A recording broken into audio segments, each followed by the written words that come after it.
Hello everyone. बेटा ये आपका जो क्लास है वो एकदम strictly for different competitive exams है।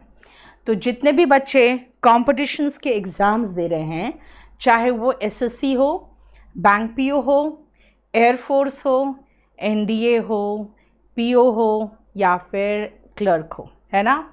मैंने कहा था कि लास्ट क्लास में मैं स्कीम ऑफ एग्ज़ाम की बात कर रही थी, राइट। आज भी मैं स्कीम ऑफ एग्ज़ाम से शुरू करूंगी क्योंकि स्कीम ऑफ एग्ज़ाम बहुत इम्पॉर्टेंट है। देखो बेटा, मैं हमेशा एक चीज़ समझाती हूँ आपको, जब तक आपका सिलेक्शन कहीं ना हो जाए तब तक आपको एक चीज़ में निश्चिंत नहीं हो जाना कि हाँ मुझे तो एसएससी सीजीएल ही देना है और मुझे इंस्पेक्टर ही बनना है। जितने भी तरह के एग्ज़ाम्स निकले आप सब दो, जैसे अभी एसबीआई क्लर्क का निकला है, आप उसका भी दोगे, ठीक है।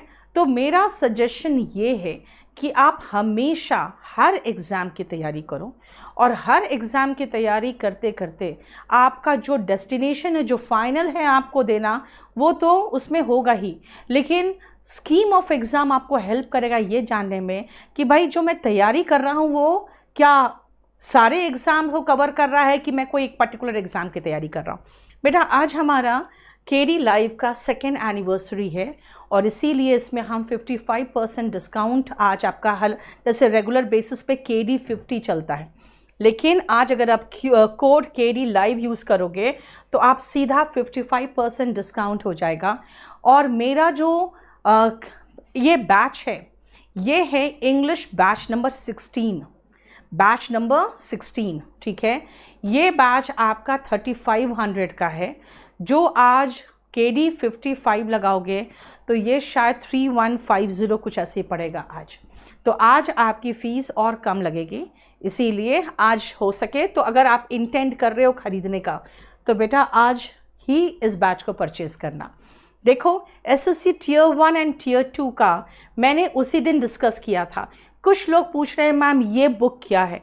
बेटा ये एंटायरली स्पोकन इंग्लिश का बुक है और अगर आप स्पोकन इंग्लिश की तैयारी करना चाहते हो या इंग्लिश बोलना चाहते हो आप इस बुक को लोगे, ठीक है। ये kdpublication.com में मिल जाएगा। टियर 2 का भी मैंने उस दिन डिस्कस कर दिया था। और अगर आप कॉम्पिटिटिव एग्ज़ाम की तैयारी करना चाहते हो तो वॉल्यूम 1 तो बेटा राम 1 है, वो तो लेना ही पड़ेगा आपको। आप क्लास नोट्स लोगे जिसमें अभी जितने भी चैप्टर्स में आपको पढ़ाऊंगी सबका ऐसे ही कलर्ड पीडीएफ आपको मिलेगा। अब आप कहोगे मैम पीडीएफ से नहीं पढ़ा जाता है, हाथ में कुछ हो तभी पढ़ पाएंगे, तो आप क्लास नोट्स kdpublication.com से ऑर्डर कर दो तो आपको वो सारे पीडीएफ ऐसे ही कलर्ड बुक में मिल जाएंगे आपको, ठीक है, जो क्लास में मैं आपको नोट्स देने वाली हूँ। अब आओ CHSL हो गया, ठीक है। स्टेनोग्राफर मैंने डिस्कस कर दिया था और देखो आज मैंने इन्हीं का आज डेमो लिया है 3:30 बजे। आज स्पोकन इंग्लिश का भी 3:30 बजे एक डेमो चला है यूट्यूब में, पढ़ के देखना, फिर आपको समझ में आएगा कि दोनों के बीच में डिफरेंस क्या है, ठीक है। अब आओ मैं आपको सीडीएस का भी करा दिया था मैंने आपको, मैं एनडीए में आने वाली थी फिर मैंने क्लास रोक दिया था। मैं आपको एक बात समझाना चाहूँगी बेटा, बहुत सारे स्टूडेंट्स जैसे हमारे घर में थोड़ा इश्यू हो गया इसलिए नहीं तो मैं सेकंड स्टूडेंट का भी आपको इंटरव्यू कराने वाली हूँ, मुझे लगता है 1-2 दिन में करा दूँगी। और उसको 200 में 202 आया है। नॉर्मलाइजेशन के बाद 200 में 202 आना, इसका मतलब नॉर्मलाइजेशन के बिना उसका एक 196 मार्क्स था, ठीक है। कैसे आ गया भाई 196? प्री में 50 में 50 है, कैसे आ गया? तो बेटा एक उसी दिन मैंने कहा था कि इंग्लिश में 3 सेक्शंस है और वो तीनों सेक्शन को लेके चलना पड़ेगा आपको, अदरवाइज आपको प्रॉब्लम होगा। वो 3 सेक्शंस को लेके चलना पड़ेगा। अब वो तीनों सेक्शन कौन कौन से हैं वो मैं आपको बता दूं। एक मैंने कहा था ग्रामर, एक मैंने कहा था वोकैबुलरी और तीसरा मैंने कहा था रीडिंग सेक्शन। बेटा आप लोग रीडिंग सेक्शन को ही आप लोग अवॉइड करते हो, जो सबसे बड़ा प्रॉब्लम बनता है आपके लिए। तो मैं ये तीनों सेक्शंस को आपको ढंग से समझाना चाहूँगी, लेकिन पहले स्कीम ऑफ एग्ज़ाम देख लो। एक बात बताओ, अभी तक जितने स्कीम्स ऑफ एग्ज़ाम मैंने लास्ट क्लास में डिस्कस किए हैं, सब में वही इडियम्स एंड फ्रेजेस था, एंटोनिम सिनोनिम वही था, स्पॉटिंग एरर भाई वही चीज़ है, स्पॉटिंग एरर मतलब detecting error, word arrangement and sentence arrangement देख लो, कॉम्प्रीहेंशन मैंने कहा था एक कॉम्प्रीहेंशन आता है 5 मार्क्स का प्री में या फिर क्लोज टेस्ट आता है, और फिलिंग द ब्लैंक्स। एक बात बताओ, क्या एनडीए के लिए, ये पंखा चला दो, एनडीए के लिए क्या आपको अलग से कोई दूसरा चीज़ पढ़ना पड़ेगा? कई बार एयरफोर्स वाले बच्चे आ जाते हैं, मैम हम लोग को अलग से क्या करना पड़ेगा? बेटा तुम्हें अलग से क्या करना पड़ेगा? तुम्हें तो 20 में 20 आना चाहिए, मैं इतने हाई लेवल की तैयारी करा दूंगी। कॉम्प्रीहेंशन वही है, वही स्पेलिंग, आपके एक एक मार्क के हैं। लेकिन एक बात बताओ बेटा, 20 में देख लो, फिलिंग द ब्लैंक्स 5 मार्क्स का क्या लगता है आपको? 5 मार्क्स में वो क्या भी होगा, ग्रामर भी होगा और प्रेपोजिशन से रिलेटेड भी होगा। स्पॉटिंग एरर क्या है? वही डिटेक्टिंग एरर है जो ग्रामर है। नरेशन और वॉइस, इसका मतलब प्रॉपर नरेशन और पूरा वॉइस तो पढ़ना पड़ेगा ना।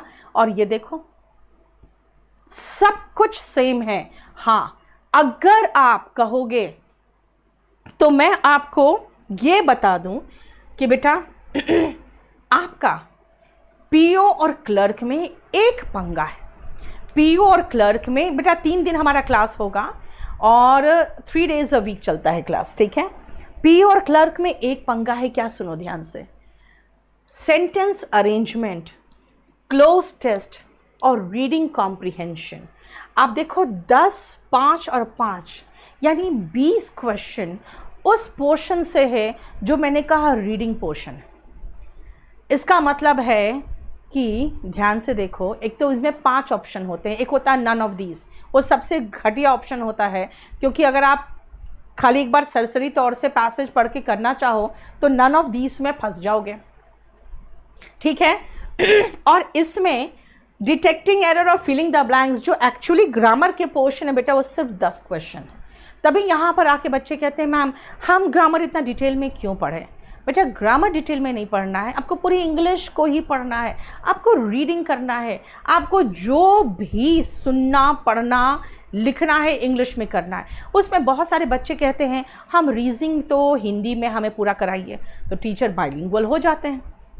लेकिन बेटा मेरा ये कहना है कि आप अगर मैथ्स का क्वेश्चन इंग्लिश में पढ़ के नहीं समझ रहे हो, आप रीजनिंग का क्वेश्चन इंग्लिश में पढ़ के नहीं समझ रहे हो, तो इसका मतलब कि रीडिंग कुछ है ही नहीं। और अगर रीडिंग कुछ नहीं है तो क्या कर लोगे आप? इसीलिए आपको इंग्लिश समझ में आनी चाहिए। ये देखो बेटा, ये प्रीलिम्स का है, अगर आप मेंस में चलोगे तो सेम तो है यार, वही रीडिंग कॉम्प्रिहेंशन, वही detecting error, filling the blanks, थोड़ा सा लेवल बढ़ा देता है। क्लोज टेस्ट, सेंटेंस अरेंजमेंट और मल्टीपल मीनिंग वाले एक एरर का एक अलग पोर्शन आता है जिसमें कई सेक्शंस होते हैं। उसमें होता है कि या तो आप जो गलत है वो सेक्शन चुनो, या तो जो सही है वो सेक्शन चुनो। अगर वो 5 में एक सही होगा 4 गलत होगा, या फिर एक सही होगा 4 गलत हुआ, या फिर 4 गलत होगा और 1 सही होगा। यानी देख लो क्या है। हाँ, अंकिता यही है जो अभी लेटेस्ट 27 अप्रैल को शुरू हुआ है। हालांकि 27 अप्रैल को वो शुरू नहीं हो पाया था क्योंकि हमारे घर में एक ट्रेजेडी हो गई थी, तो 29 को शुरू हुआ था ये, ठीक है। ये इंग्लिश स्पेशल है, इसका क्लास वीक में 3 days ट्यूसडे, थर्सडे, संडे चलेगा। हालांकि आज सैटरडे को मैं इसका डेमो इसलिए ले रही हूँ क्योंकि मैं चाह रही हूँ कि आप लोग समझ जाओ कि इंग्लिश की तैयारी कैसी करनी है। अच्छा एक बात बताओ, कुछ लोग कहते हैं कि मैम आपका कहना है कि इंग्लिश की तैयारी कैसे करें।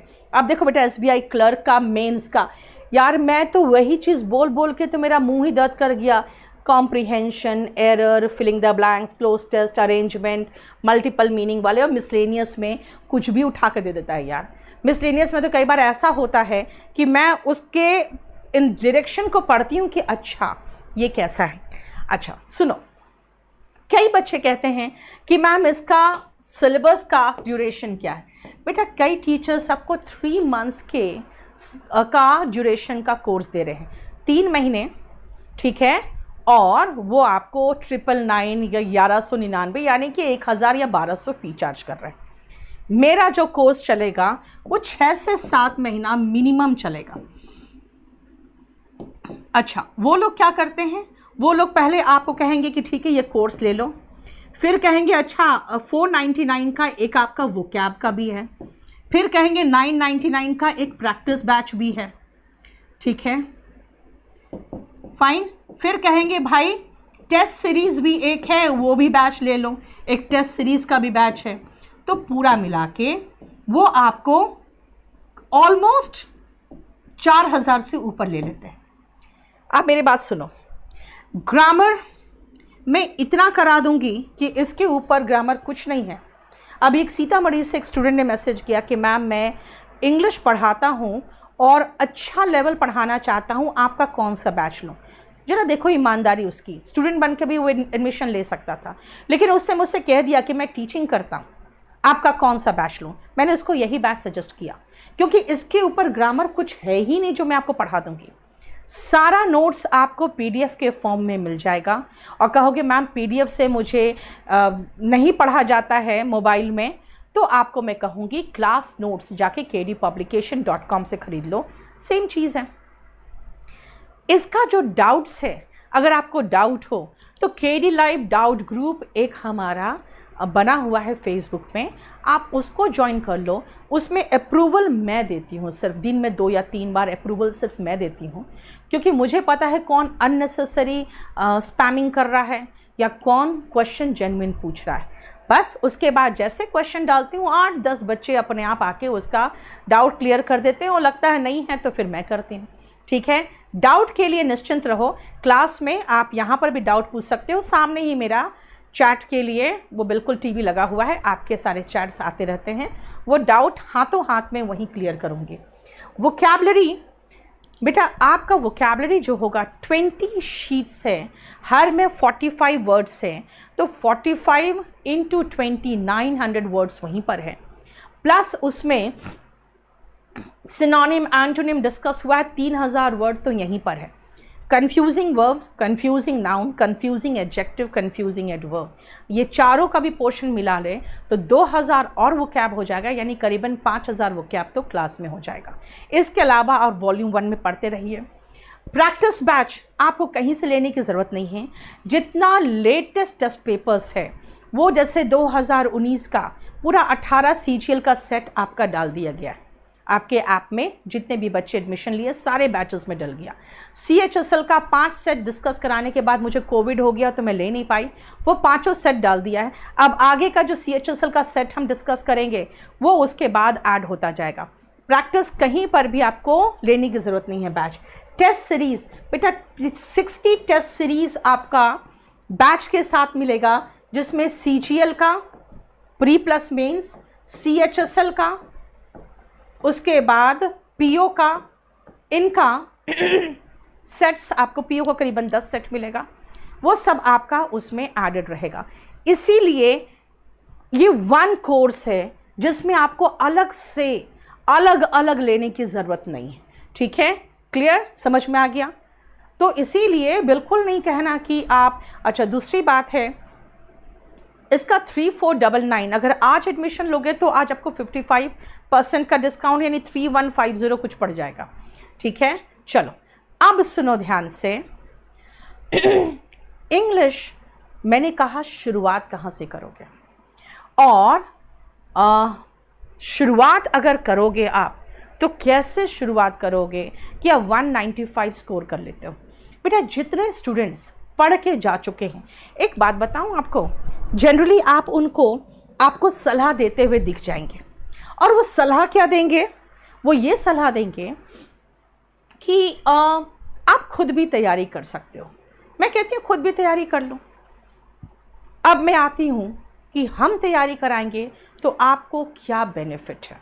देखो ध्यान से देखना, इंग्लिश मैं अब बेसिक में चल जा रही हूँ, आपको लिखना है लिख लो, नहीं लिखना है तो मत लिखो, ये भी जो लिखोगे ना उसको दे देना इन लोगों को सेव करके। प्लस सेम चीज़ और बेहतर तरीके से आपको PDF में भी मिल जाएगा, ठीक है बेटा। डिस्क्रिप्टिव इसमें नहीं है शिवम, डिस्क्रिप्टिव टियर 3 है। जब किसी का टियर 3 आता है तब हम, जैसे CHSL का टियर 2 आया या CGL का टियर 3 आया, तब हम नया बैच लाते हैं। अभी उसका VOD मिल रहा होगा, जो हाल फिलहाल ख़त्म हुआ है CHSL के बाद, उसका VOD मिलेगा। अब आओ अगर हम तैयारी शुरू करने की बात करें कि हम तैयारी कैसे करें, तो बेटा याद रखना, आज मैं थोड़ा सा ग्रामर कराऊंगी और उसके बाद मैं आपको वोकैबुलरी कराऊंगी। दोनों सेक्शन को आज मैं लेके चलूँगी। ग्रामर में क्या पढ़ना है आपको भाई? वही तो ग्रामर पढ़ना है, noun, pronoun, adjective, adverb, conjunction, article, preposition. Okay fine, ये तो हम स्कूल में पढ़ते आ रहे हैं। नाउन, तो नाउन होता है the name of any person, place और थिंग।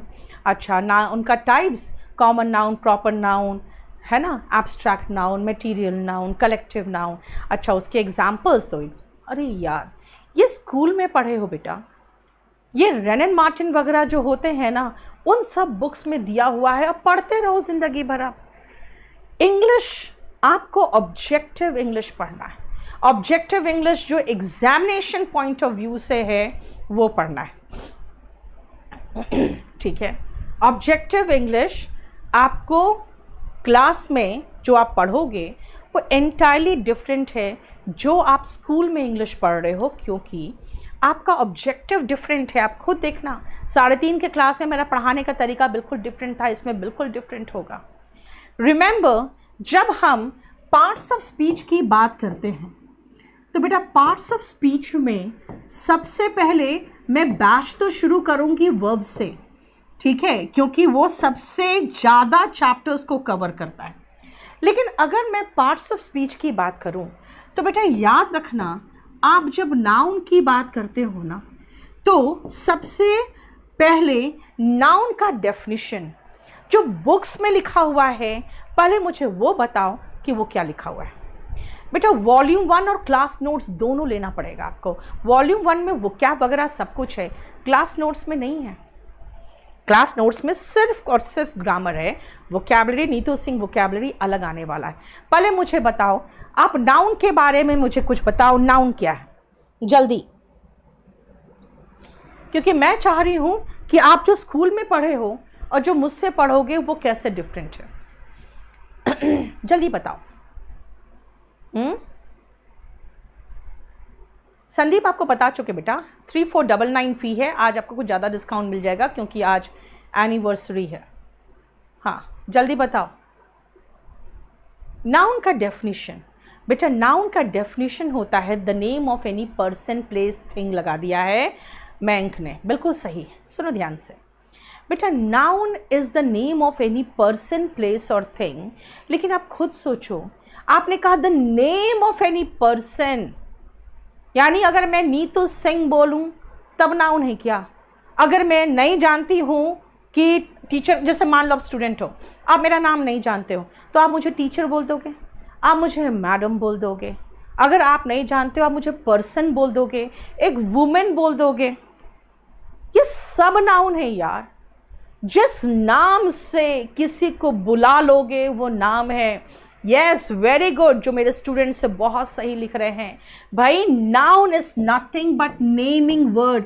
इसका मतलब है जो स्कूल में आप डेफिनेशन पढ़े हो बेटा, वो स्कूल का डेफिनेशन आपको ज़्यादा बड़ा डेफिनेशन बनाने के चक्कर में उसने गलत डेफिनेशन दे दिया, ठीक है, गलत डेफिनेशन दिया है। क्योंकि उसने कहा the name of a person, सीधा कहता ना, any word that can come in the place of name, that can be used as a name, that can be used to address a person, a thing or place, person or thing. Any word that addresses, that can be used to address. कैसे address करना है? आप मुझे कहोगे person, the person standing there, okay, that teacher, that teacher.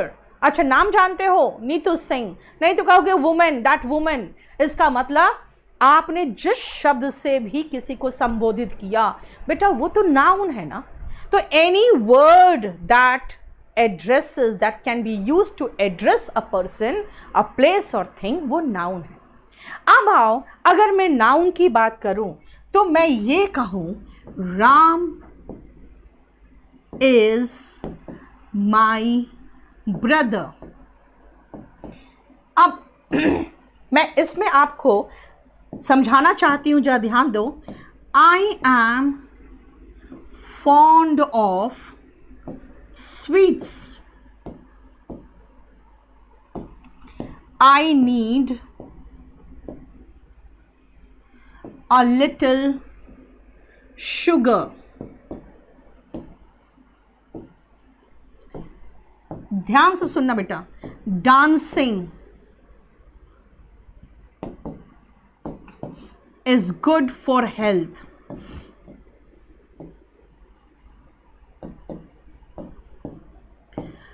To err is human, to forgive divine। अब ये 5 sentence को बहुत ध्यान से देखो और आपको समझ में आ जाएगा आपने नाउन क्या पढ़ा है और मैं आपको नाउन क्या पढ़ाऊंगी।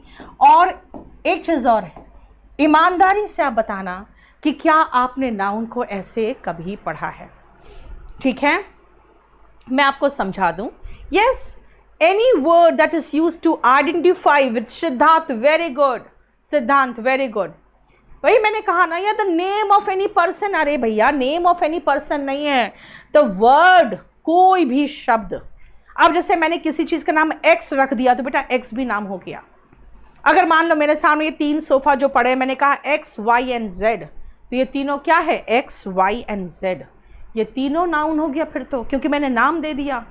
अगर आपको मैंने एक्स कहा तो आपका भी नाम एक्स यानी कि क्या हो गया? नाउन हो गया। ठीक है, क्लियर? आ जाओ सुनो। Ram is my brother. बेटा ब्रदर बोलोगे माम, ये एक रिश्ते का नाम है, और जिसको अपना रिश्तेदार बताया है मैंने, उसका एग्जैक्ट उनके घर वालों ने नाम जो रखा है वो राम है। यहां पे ध्यान दो, एक तरह के डिश होते हैं जो मीठा टेस्ट करता है, उसको हम स्वीट्स कहते हैं, यानी कि मिठाइयाँ, यानी कोई खाद्य पदार्थ का नाम है। नाम का मतलब नाउन। अगर आप ये कहोगे भाई शुगर, तो भाई ये भी तो एक खाद्य पदार्थ का नाम है, खाने की चीज़ का नाम है। देखो नाम। अब कहोगे मैम ये तो डांसिंग, ऐसा लग रहा है जैसे नाचना, तो नाचना भी तो कोई एक्टिविटी का नाम है। नाचना, सोना, ये एक्टिविटी का ही तो नाम है। अब मैं इसमें थोड़ा सा कंफ्यूज हो रही हूँ, है ना? अब चलो देखते हैं। आपके स्वास्थ्य का नाम इंग्लिश में क्या दिया गया है? हेल्थ। ठीक है, अब मुझे इसमें तो टोटल कंफ्यूजन है भाई। To err is human, to forgive divine, इसका तो मतलब ही पता नहीं। ध्यान से सुनना। Ram is my brother. सबसे पहले हमने देखा वर्ब के पहले, वर्ब के पहले वर्ब क्या है भाई? स्टेट। कैसा state? I am a teacher. Okay, I am का मतलब होना। आई टीच, आई रन, आई गो, ये जो है ये वर्ब है, जो आपकी अवस्था या क्रिया बताता है। इज एम आर, नीड, ये सब वर्ब है। इज एम आर जो मैं कह रही हूँ, ये सब वर्ब है। तो वर्ब के पहले ये राम है जो एक व्यक्ति का नाम है। बेटा वर्ब के पहले हम लोग एक्टिव वॉइस में सब्जेक्ट लगाते हैं। इसका मतलब है कि नाउन का डेफिनेशन तो हो गया नेमिंग वर्ड, लेकिन कहाँ आता है? In place of subject. अब सब्जेक्ट कौन है भाई? जो करने वाला है, जिसके लिए क्रिया आता है। सब्जेक्ट, वर्ब, ऑब्जेक्ट, ये है स्ट्रक्चर, याद रखना। जब भी सेंटेंस की शुरुआत करोगे बेटा, पैसिव वॉइस तो हम बहुत बाद में देखेंगे। भानु क्या है? भरत। बेटा हमारा जो ऐप है वो चलता है मोबाइल पे, और जो पोर्टल है वो लैपटॉप पे चलता है। हमारा केडी लाइव बाकियों से बेहतर इसीलिए है कि आप इसको लैपटॉप में भी देख सकते हो, आप इसको अपने मोबाइल पे देख सकते हो, दोनों में। ठीक है, ध्यान से देखो। अब मैंने कहा इन प्लेस ऑफ सब्जेक्ट। भाई सब्जेक्ट कौन होता है? वर्ब के पहले जो आता है ना वो सब्जेक्ट होता है। अब कहोगे मैम पैसिव वॉइस में तो नहीं आता। भाई तुम अगर पैसिव वॉइस जानते हो तो तुम बाद में बात करना। अभी मुझे इंग्लिश आती ही नहीं है भाई। मुझे जब इंग्लिश नहीं आती है तो आसान तरीका क्या है भाई? वर्ब पहचानो। वर्ब का मतलब जिससे क्रिया का पता चले। गो, रन, टीच, कम, वर्ब के सारे फॉर्म्स को आपको मिल जाएगा। पीडीएफ में याद करते रहो। या फिर जो जैसे इज एम आर होता है, वॉज वर होता है ना, ये सब अवस्था बताती है। इसका मतलब है वर्ब के पहले सब्जेक्ट के प्लेस पे। ओके, ये तो वर्ब हो गया मैम, ठीक है। अब आई नीड क्या? चीनी। आई नीड क्या? चीनी। इसका मतलब है क्या का जवाब चीनी है। याद रखना बेटा, जब आप वर्ब बताते हो ना और उसके बाद पूछते हो क्या, आई नीड क्या? चीनी, शुगर। आई नीड किसको? यू। आई नीड किसको? यू। इसका मतलब है कि अगर आप क्या और किसको का जवाब पूछ रहे हो, आई नीड क्या? चीनी। आई नीड किसको? तो मैंने कहा मुझे आप चाहिए, आई नीड यू। क्या और किसको का जो जवाब होता है ना उसको हम ऑब्जेक्ट कहते हैं। वर्ब के बाद ऑब्जेक्ट आता है, याद रखना, इन प्लेस ऑफ ऑब्जेक्ट। कितना आसान है। लेकिन एक बात बताओ, क्या कभी नाउन इस तरह से पढ़े हो कि भाई सब्जेक्ट के प्लेस पे आएगा, ऑब्जेक्ट के प्लेस पे आएगा? खाली करते हो ये नाउन क्या है और टाइप्स ऑफ नाउन क्या है। बेटा टाइप्स ऑफ नाउन तो आपको यहाँ पढ़ना ही नहीं है। टाइप्स ऑफ नाउन तो इम्पॉर्टेंट होता है आर्टिकल में कि किस नाउन के साथ आर्टिकल लगेगा, किसके साथ नहीं लगेगा। That's it. देखो, इन प्लेस ऑफ सब्जेक्ट और इन प्लेस ऑफ ऑब्जेक्ट। ठीक है, अब तीसरा सुनो ध्यान से बेटा। I am fond of. यार अगर थोड़ा सा भी इंग्लिश में प्रैक्टिस है ना आपका, तो आप फॉन्ड बोलोगे ना तो सीधा मुंह से ऑफ निकलेगा। Fond of, addicted to, accused of,